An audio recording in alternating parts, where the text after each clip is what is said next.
welcome to Education, Leadership, and Beyond, Surviving and Thriving. My name is Andrew Mavrata, host of the show, and happy September. Happy welcome back to school, even though we've been in now a couple of weeks. I guess we can't say welcome back anymore, but I hope you are having a great week. We are a proud member of the Education Podcast Network, Voice Ed Radio Canada, wherever you're taking in your podcast. We appreciate you tuning in. For our live audience today, certainly jump in and say hello, be part of the show.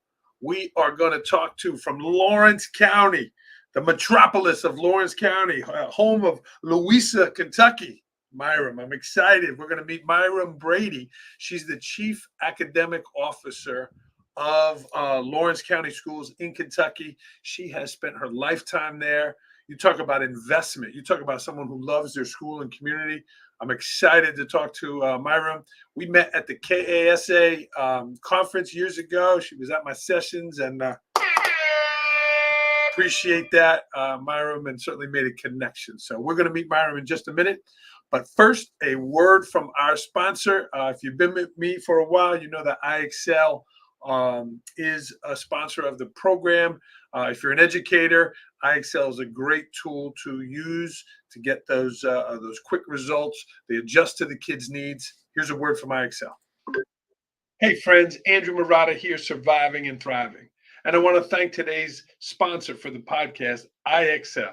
Discover the power of data-driven instruction in your school with IXL. It is the most widely used online learning and teaching platform K through 12. It gives you everything you need to maximize learning, from a comprehensive curriculum to meaningful school-wide data.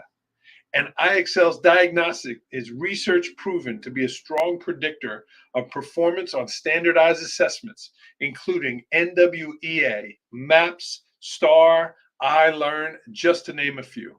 And the best part, everything I just mentioned is all integrated into one platform, so you can simplify your ed tech tools. Visit IXL.com to lead your school towards data-driven excellence today. The link is in the show notes. And again, I want to thank IXL for sponsoring Education, Leadership, and Beyond. All right, let's get right to it. If you're watching live, jump in the chat and say hello. Let us know where you are watching from. Maybe you're here in the Northeast, or maybe you are in Lawrence County, Kentucky. So please say hello. All right, our opening concept today. It is September 12th right now. And yesterday, everywhere around the world was September 11th.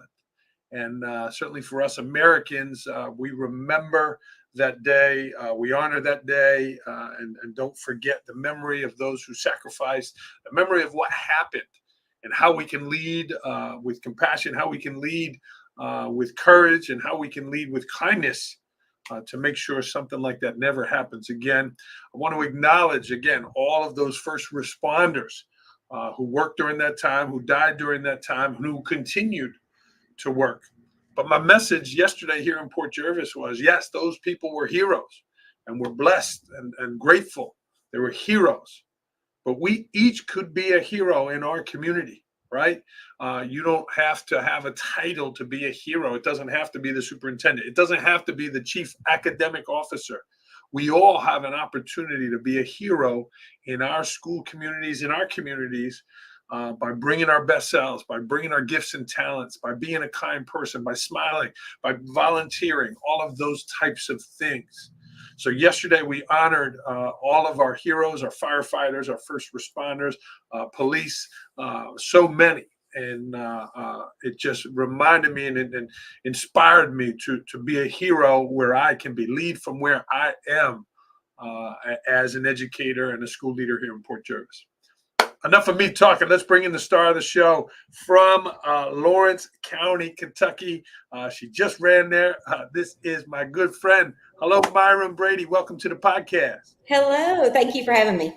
I'm glad that you're here. I know this was a couple years in the making, and I appreciate you coming on. Absolutely. I appreciate you having me. Yeah. And Myram, we talked a little off air about, our first responders and certainly 9/11. And I know you have a wonderful community there. We're going to learn about Lawrence County But would you like to say a couple words about your first responders and the work they're doing in your schools? Absolutely. I give big shout outs to our first responders. They are willing to come in and help. And I know in education, they're a big part of our lives because there are things that happen that are out of our control that we need those first responders, and they never question. They just always come in and show up and put their lives on the line. I have a nephew-in-law who's a firefighter. When I was principal at a high school, I had another person that worked for me that was a former firefighter and then came to work.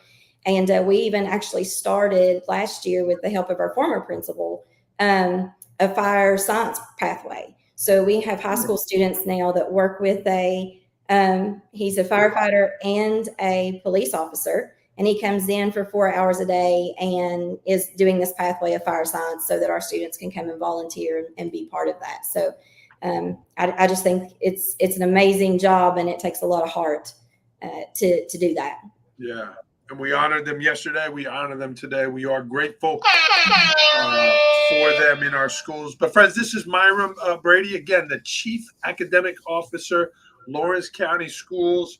Myram, this is first year position for you. You've been a school leader in a variety of positions, but now you're the Chief Academic Officer. That is some title.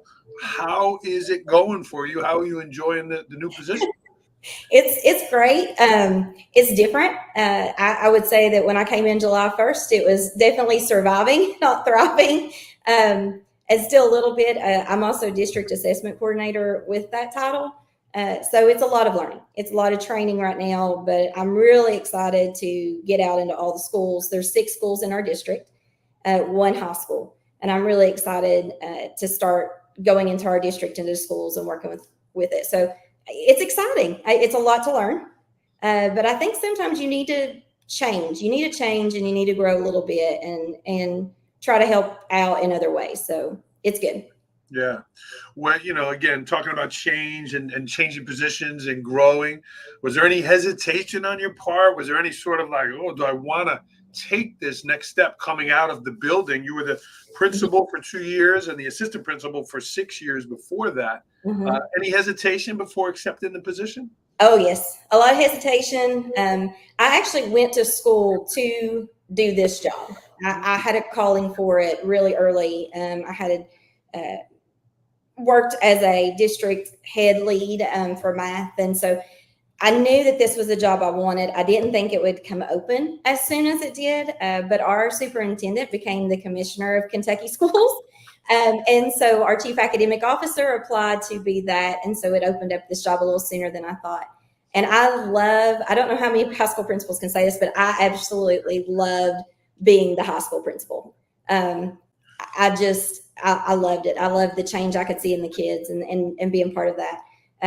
So I didn't apply until almost the very end. There was a lot of tears and a lot of my husband saying, this may never come around again. If you really want to promote change, you can do it on all levels. And I think that's what really got me, is I could work with all the schools and be a support system. I think all of our schools are great, but this was just another way to support. Yeah. And we grow in our leadership, right? We're Right. good in our little box, and then that box is a little bigger and a little bigger. And now you're leading in the district. And it's not just the district for you, Myram. This is your hometown. This is where you grew up. Louisa, Kentucky, Lawrence County Schools. It's got to feel good. You got to feel proud with where you are and what you're doing right now. Tell me about that. Oh, it's a lot. It's amazing. Yesterday was a great vision of that, because I started out at the high school with some high school students and the high school principal. And then I went down to our lowest elementary, which was K1s. And I was like, oh, the difference. Like, it was almost like I can see what's going to happen in a few years. And I know all these things that they're going to go through. My first school that I worked at was a K8 school. And so I taught 3rd, 4th, 5th, and 6th grade math.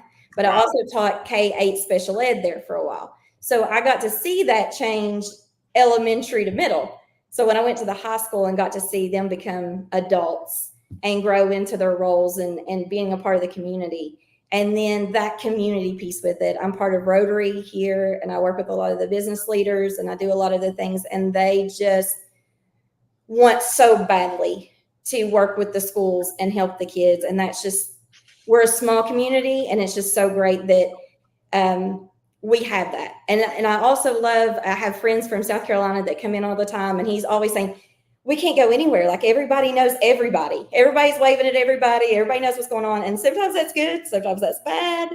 But it's great to have a community foundation that's all about our kids. And that's what it is. They're all about what's best for our kids. And I know there's got to be people from Lawrenceville watching. So please jump in the chat, say hello. Shoot us a question for Myram. Myram, there's a lot of work that you look back and you got to be proud of. What are some things that stand out to you that you're most proud of? I think a big thing was I was tasked a couple of years ago talking to a student that was very scared about graduation, and some things medically happened with him, and we sat in an emergency room one night, and he said, "This is all I've known all my life. Wow. It's just going to school, and I just don't know what's going to happen." And it just lit a fire in me. And so when the principalship came open, it was a scary thing. I didn't know if I wanted to go into that realm. But I had a discussion with a counselor that I'm very close with at the high school. And he said, what if you could make a difference? Like, what if we could get kids out into internships and they can try things and they can like them or not like them, and then they feel more comfortable to get out. And I started like digging into it, and we started it, and we didn't stop the brakes because that's kind of how I roll. And we started it, and we had successful 12 students, and now we're starting to grow even more students. And I'm just very excited because I feel like I am giving them something to look forward to and have a goal about moving forward in their life. Very nice. Very cool. Give you a shout out for that, Myram. Myram, you mentioned the word change. And again, they don't hire you to sit in the big chair and not do anything, right? Yeah. You got to advance Lawrence County Schools. You want to bring some change in, right? We don't want to change things that are working, but there's got to be some things we want to look to improve upon. How's your style in terms of trying to make change for the better and maybe do some things that people aren't comfortable with? How are you going to go about doing that? Well, I think it all depends on what the change is and who you're working with. Mm-hmm. I'm not slow to change, but I have to say that when I'm thinking about something to change, is something that I think about for a long time. I roll it, I play it, I have conversations about it. But now if you talk to my high school people, they will tell you that I jump on the airplane and say, hey, I'm taking off. You better jump on with me. And there's a quote that I love that says, remember that the airplane takes off against the wind, not with it, by Henry Ford. And that's kind of how I am. Like, one of my counselors even has like a hand like motion that he does with his head when he sees me coming, because he's like, I know you're getting ready to come and say, we're going to jump head first. I did learn a lot from my classes though. So my first year as principal, I tried to keep everything the same except things that needed to change for some reason or other. Because I think you have to build that trust as an administrator, as a leader. We know that we have to get people to build trust and understand that if we make a decision, we have thought about it. We have gone through all the good, bad, and ugly, and that they also see that if it's ugly, you can address it. You can take it upon yourself and say, I messed up. I did that. I'm going to work to make it better and kind of rebuild that plane as you're flying it. So awesome. Yeah, that's a great answer. Good job there. Myram, you got a lot going on. New position. Again, your same district, your hometown district, but you're also going for your doctorate, and you've completed your first year, if I get that right. Yes. Tell me about managing your time, your children, your family, this new role, getting your doctorate. That's a lot of things you're trying to stick in that one basket. Yes. Tell me about that leap to get your doctorate. Well, if you ask my parents, I am a lifelong student. Not necessarily a lifelong learner, a lifelong student. So when I finish my doctorate, I'll have every degree that you could possibly have except counselor. I think that's the only degree I won't have. I'll have my superintendent and this P12 administration through doctorate when I finish. I'm not a good manager of my health and time. I have a senior and I have an 8th grader, and they're involved in soccer and cheerleading and golf and all of the above. But I think you have to prioritize. And when I decided to do education, because you don't know this, but I was not going to go into education. But when I decided to go into education, I said, I'm going to learn everything I can. I'm going to do everything I can. And my goal is to get my doctorate. Because to me, that was the highest level that I could go in my mind. And I told my mom and dad that, and I got married shortly after. And my mom and dad remembered that. And they've always pushed all three. I've got a brother and sister. They've always pushed all three of us to follow our dreams, no matter what. And my mom is that one that's on you all the time that you turn around. And I'm so thankful for that now. But I also have a husband that I've learned a whole lot from him. And when it came to this and me starting we don't have the time, we don't have this, we don't have that. And he said, we'll make the time. You've got to make this your priority. And his support, my 2 children, their support, there's a lot of nights that it's like, Mom, it's okay. We know you've got homework. We know you got to do this. It's life-changing because they have made it that way. And eventually I want to go on and teach in college and teach teachers to become teachers. I think there's a lot of negative out there. A lot of teachers leaving. And I think it's just because that they're not well-rounded enough. We have a lot of teachers, especially in our little district. We have a lot of teachers that are coming to us as teachers, not teachers, and didn't go through the education like I did years and years ago.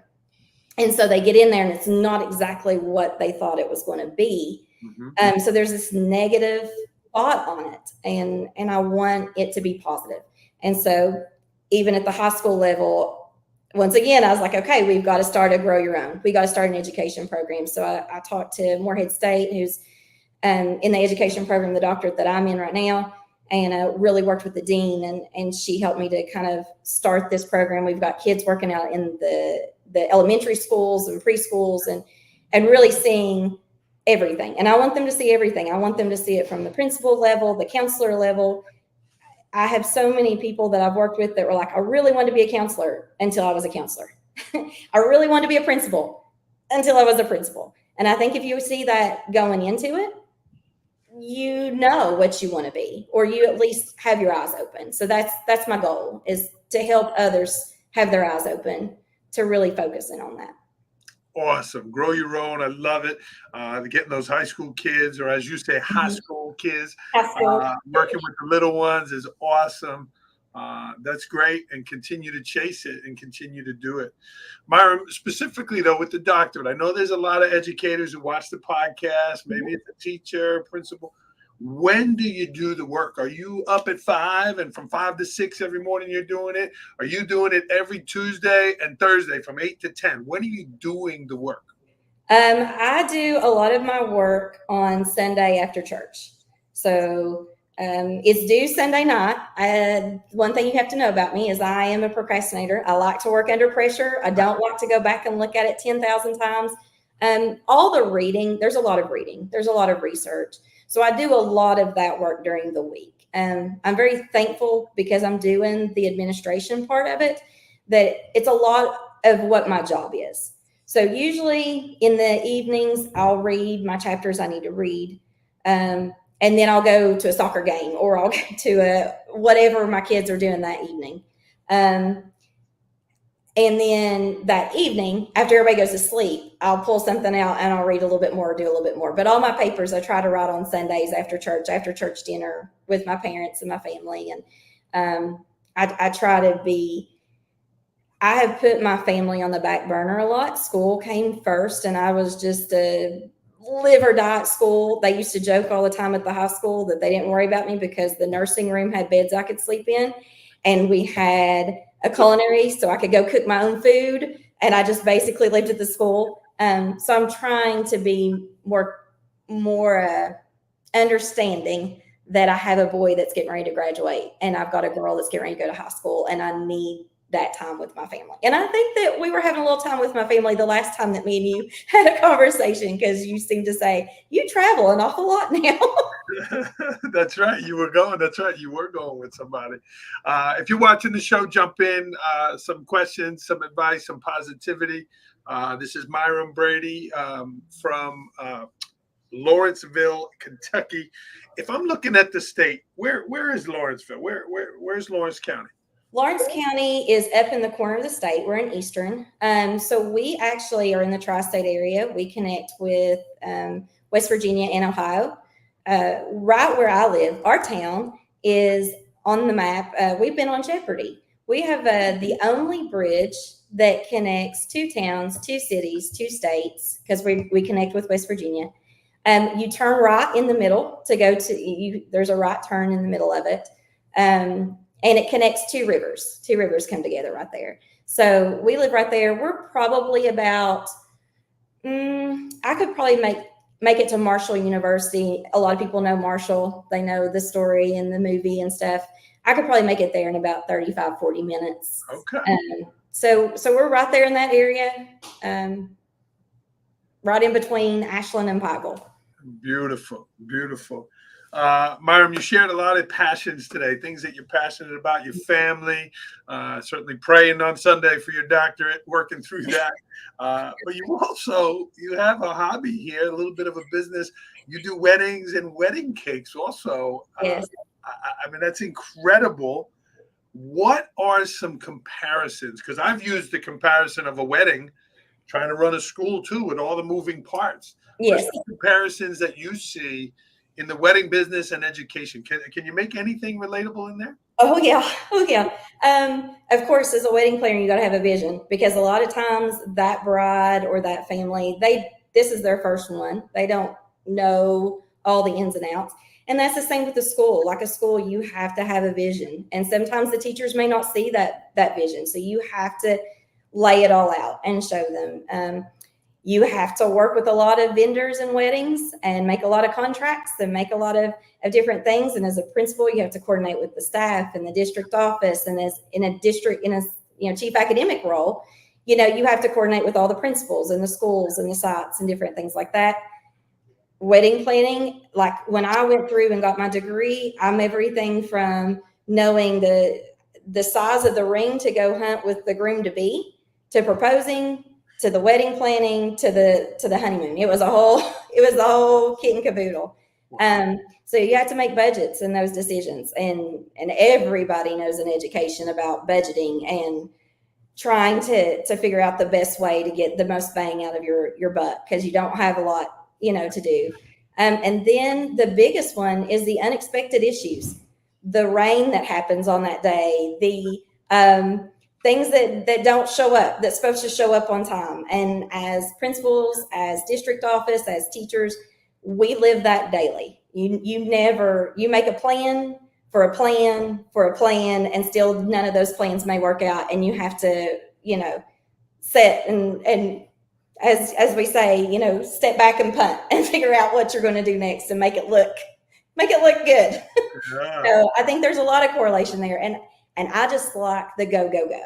I live on the intensity and the go and stuff. So that's big for me. Cool. How did you get into that? You're gonna laugh.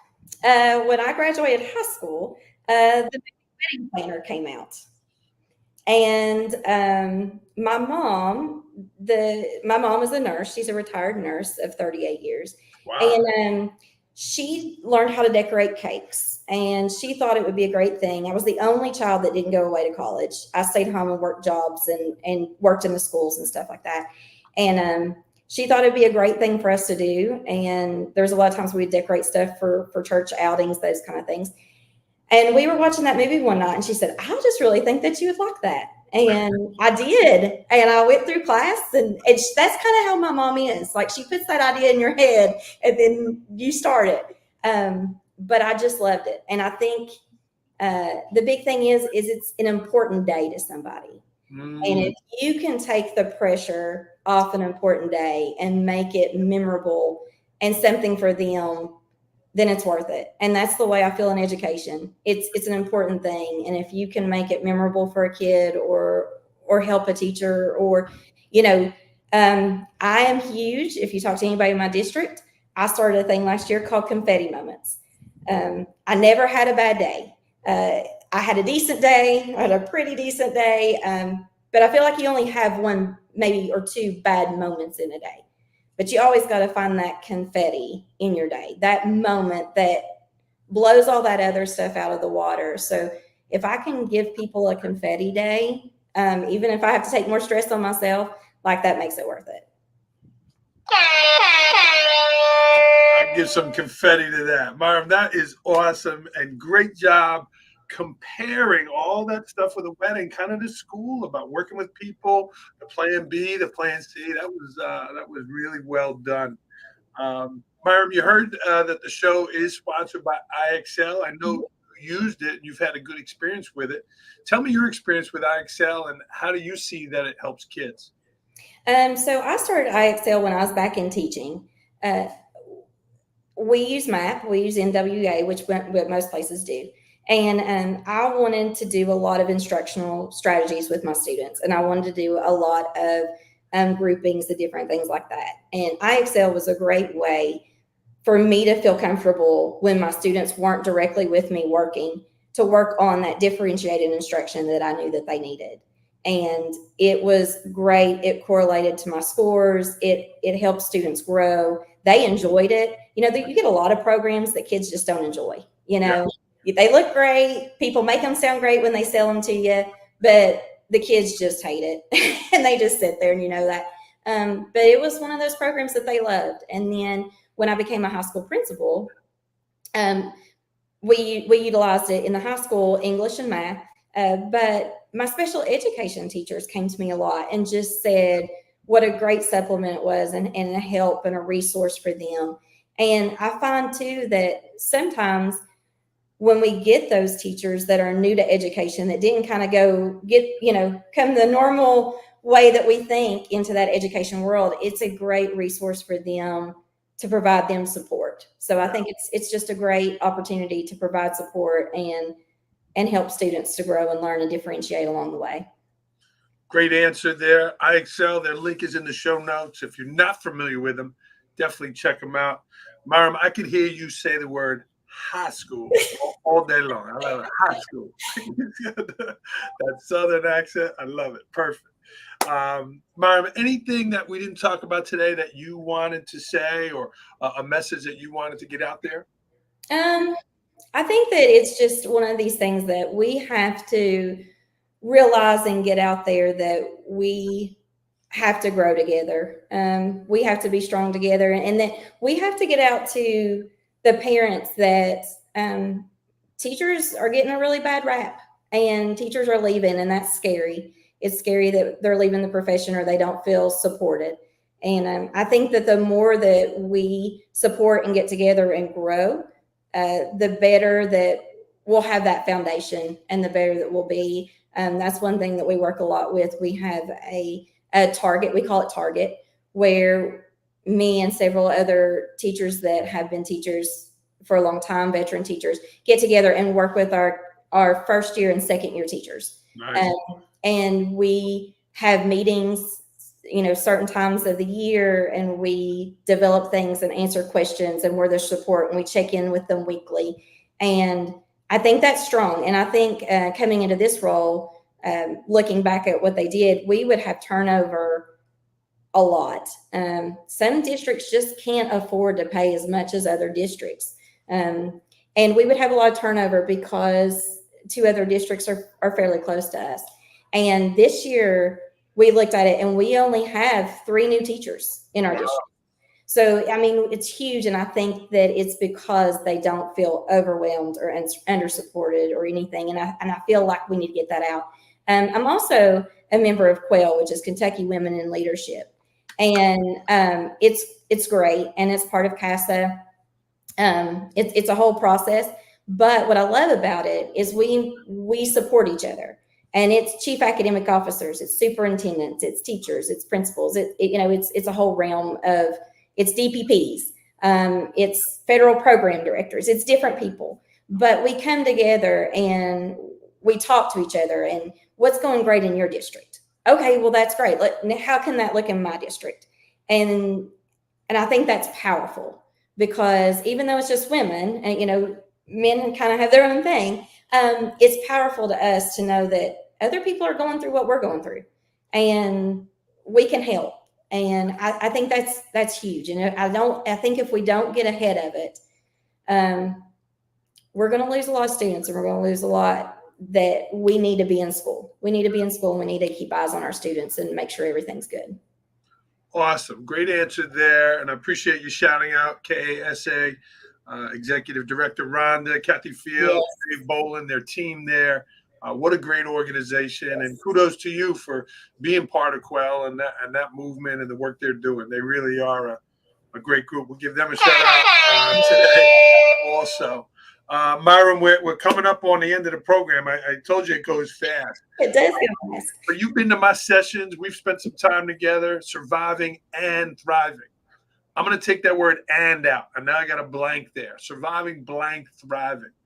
What action, what word, what behavior, what strategy are you putting in there to go from surviving, like you said on July 1, to thriving where you are now? What are you doing there to make that happen? Intentional. You got to be intentional in everything you do. And you got to prioritize and be intentional in the decisions you make and who it's going to affect. And I think that's huge to thriving.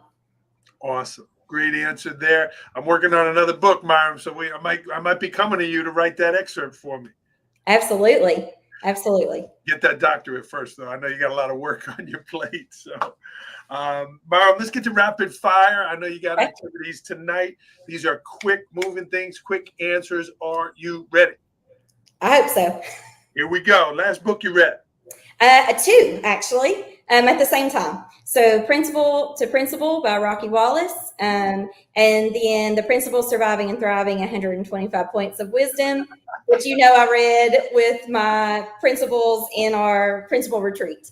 Yeah. So I was reading both of them at the same time.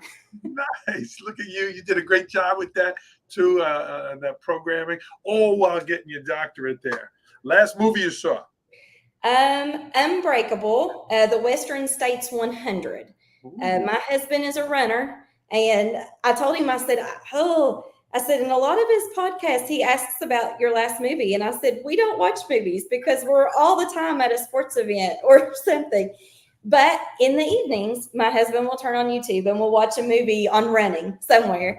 And so that was my last movie. It's a great motivational show. If you've not watched it, turn on YouTube. Unbreakable, the Western States 100. I don't care if you're a runner or not, you will be inspired. Unbreakable. I like it. Last concert you went to? Noah Thompson, American Idol. It was here on our football field when he won American Idol. Wow. Yeah. We have a lot of music in our small community. Ricky Skaggs, Tyler Childers, Noah Thompson. Wow. There's a lot. And tomorrow evening, I was surprised with tickets. I'm going to go see Rod Stewart and Billy Joel. Whoa! Yes. My man, my guy from New York, Billy Joel's coming to Yes, I'm super excited. I've seen Rod Stewart in Las Vegas, but I've never seen Billy Joel, and they're going to be on one stage. So I am pumped. Yes. He's my guy. He's got a thick New York accent, too. New York state of mind. Enjoy that. That's awesome. How about your favorite dish? Oh, I'm country.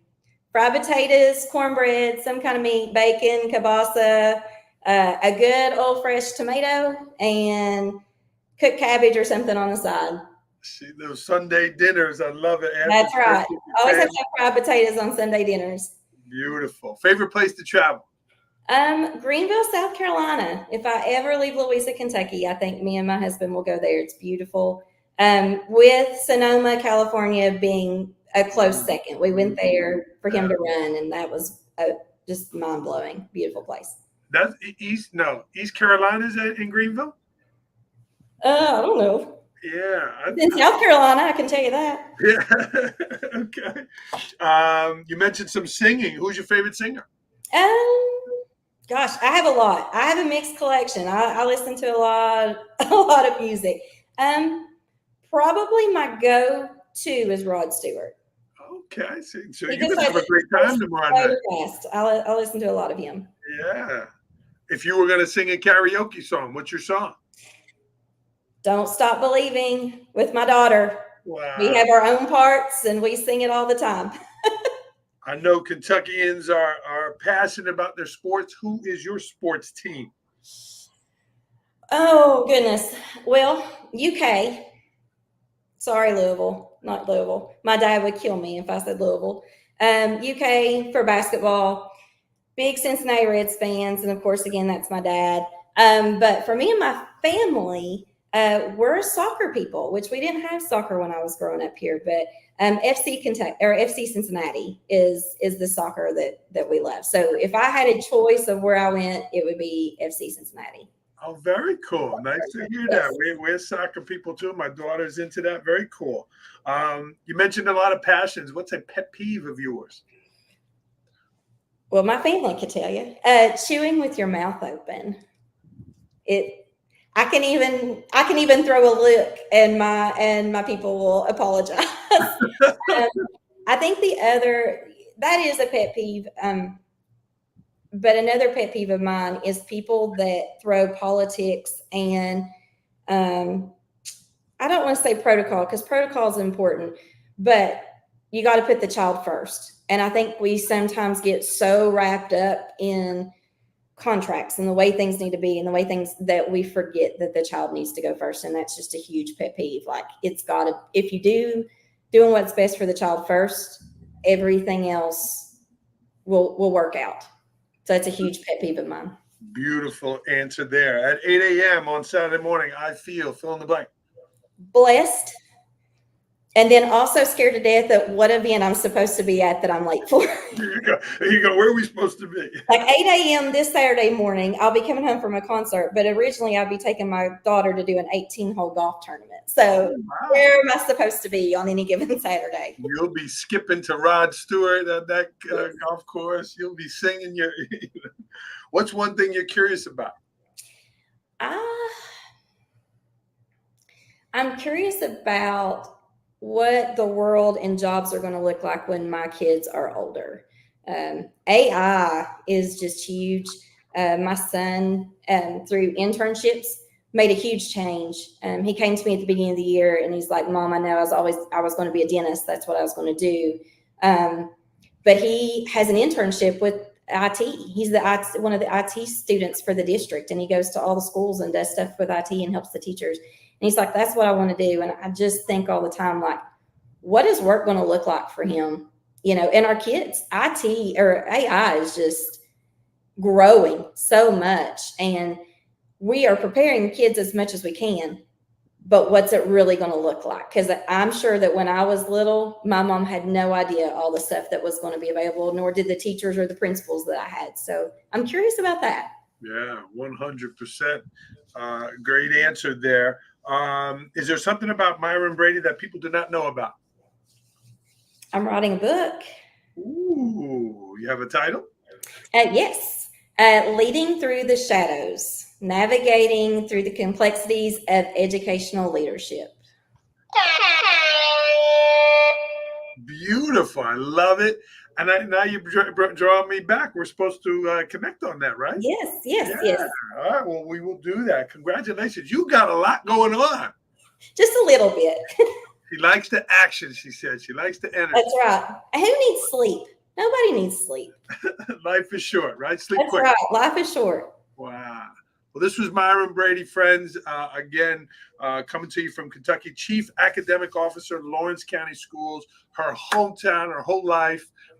Good for you for putting your district on the map and coming on the podcast here.